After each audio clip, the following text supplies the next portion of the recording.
Greetings, it's Gil Johnson, and today we're going to talk about how do you receive TV stations from over-the-air broadcast, those local to the area that you might be staying in. Yeah, we all know that there's plenty of streaming going on. People have their satellite receivers, but sometimes the best broadcast you can get just happen to be local. If that's your preference, how do we get those today? Most of us with older coaches may have an antenna that rises up and then turns. It has a big bat wing on it, and those antennas were generally more tuned to the VHF band. That's the band that most of the channels, the 2 through 13, used to reside on prior to the move to digital broadcast. Now, our digital broadcast channels have vacated those frequencies for the most part to make way for advanced wireless services. So now all of those channels in the digital domain are generally broadcast on the UHF band. So we can get away from that steerable, large antenna that's sometimes forgotten to be taken down, and we can move on to a different style antenna. Most of the antennas that we see in the UHF band are saucers. They look the same as this in size, generally stand up off the roof and have a little pedestal. They have nowhere near the height that this does. Nothing to do but turn them on. They all have a little amplifier in them to bring in those channels, but there's no directionality. So they work really great if you're near a major metropolitan area. But as you start to get out more rural America, you'll find that they're not the best antenna choice.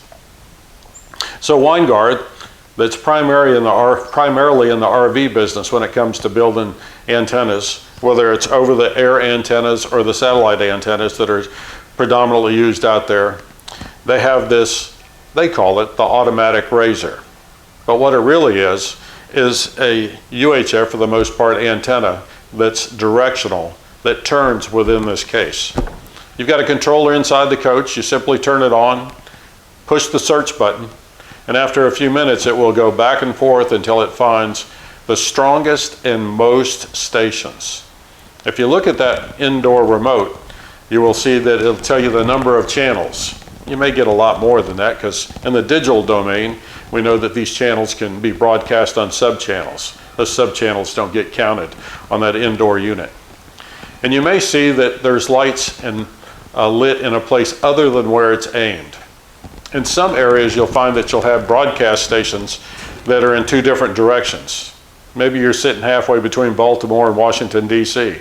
You'll have strong channels in both directions. In that case, it picks the most, it picks the strongest. But if you want to opt for the other channels in a different direction, you just simply hit one of the buttons on the remote and it'll swing over to where those other channels are at. And then, like all digital TVs, you simply go through the tuning, the auto tuning for those broadcasts every time you stop. But let's talk about this antenna just a little bit. It's a little pricey. And I got to say that I was a little disappointed at a few things on this. In the early editions, they did have a few little problems. So let's kind of take the cover off. Let's see what's inside this antenna, what makes it work, why it could be a better value than the omnidirectional antennas that would be the alternative to these. So hold on just a minute and we'll pull this cover off. Okay, after removing the 4 screws that hold the cover on, it's as simple as just lifting that off. What we'll find inside of this antenna is, what we should say is what we find inside the antenna cover is the antenna. We have a small array right here that's for the old VHF band, and we have these 2 loops that form for the UHF band. This is where we're going to find most of our digital broadcast. Now, I say a little bit of disappointment in this antenna. This one's actually broken. And what happened is this motor has a small gear on the bottom of it, and that gear split right down the center of it so that the gear actually spins on the motor. So when we go through the routine of searching for our channels, this particular one, the motor would spin, but the antenna wouldn't physically turn.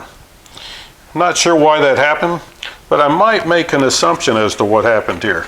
If we turn this over and take a look, what we'll find here are a couple of holes here, and what they're for is nothing more than to route this piece of coax that goes from our connection to our coax into the coach, in through and underneath this motor where it's wound so that this thing can turn 360 degrees or 359 and then turn back around.